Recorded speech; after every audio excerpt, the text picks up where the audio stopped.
ইংরেজিতে একটা বক্তব্য আছে যে মর্নিং শোজ দ্য ডে, উষার লগ্ন দিবসের প্রতিচ্ছবি। সকালবেলা সূর্য উঠলে বোঝা যায় যে আজকের দিনটা আসলে কেমন চলবে। এটি সন্তান যখন জন্মগ্রহণ করে, রাসূল বলেছেন যে আফসাহা আওলাদুকুম ফাআল্লিমুহুম আউয়ালান লা ইলাহা ইল্লাল্লাহ, যখন সে কথা বলতে শিখবে তখন তাদেরকে কালেমার তাওহীদের তালিম দিতে হবে, রিসালাতের তালিম দিতে হবে। তো এই যে একজন ছোট্ট সোনামণি, একটি শিশু, এই যে রমজান কারিম চলছে, রমজানে তার কিভাবে তার উপর প্রভাব সৃষ্টি করবে, তার চরিত্রে, তার বিভিন্ন কর্মকাণ্ডে, কিভাবে বলবেন আপনি? ধন্যবাদ প্রিয় উপস্থাপক।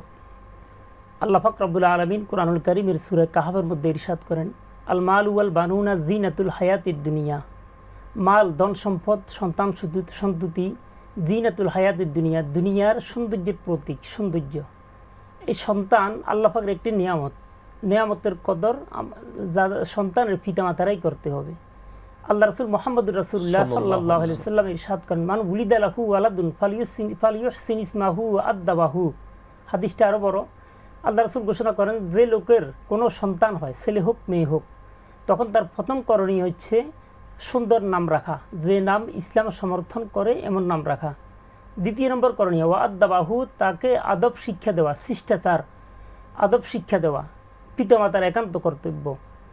পিতামাতা নামাজ পড়তেছে, বাচ্চাকে নামাজের শিক্ষা দিতেছে, এটি আদব।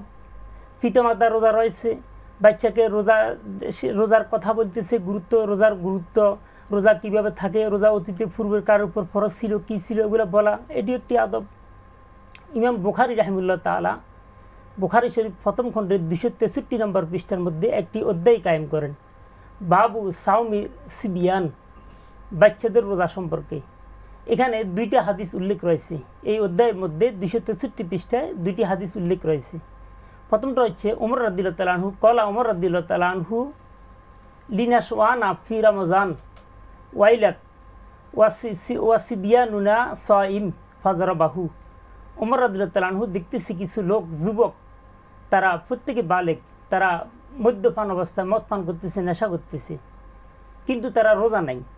ওমর রাদিয়াল্লাহু তাআলা বলতেছে, ওয়াইলাক, তোমরা ধ্বংস হও, তুমি ধ্বংস হও।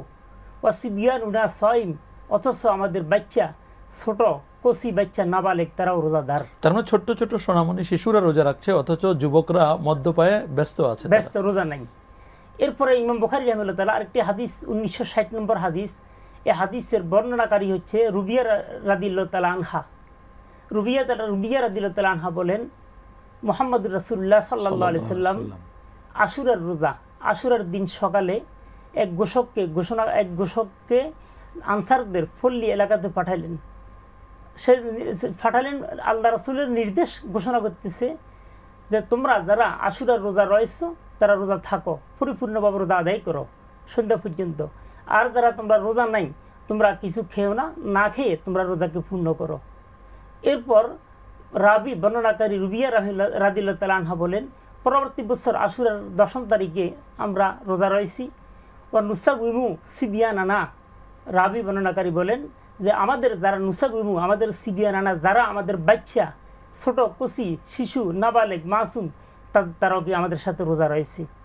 রোজা এটি যেহেতু রাসূল ঘোষণা করেছেন সন্তানদেরকে সুশিক্ষায় শিক্ষিত করা, সন্তানদেরকে আদব শিক্ষা দেওয়া, তাই সন্তান আমাদের, এটি আল্লাহ পাকের একটি নিয়ামত।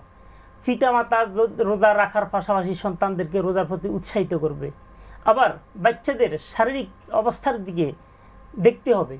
শারীরিক অবস্থার দিকে দেখে তাদেরকে প্রথম অর্ধদিন, ধীরে ধীরে আস্তে আস্তে তাদেরকে পূর্ণ দিন রোজা রাখার প্রতি আদেশ, উৎসাহিত করতে হবে।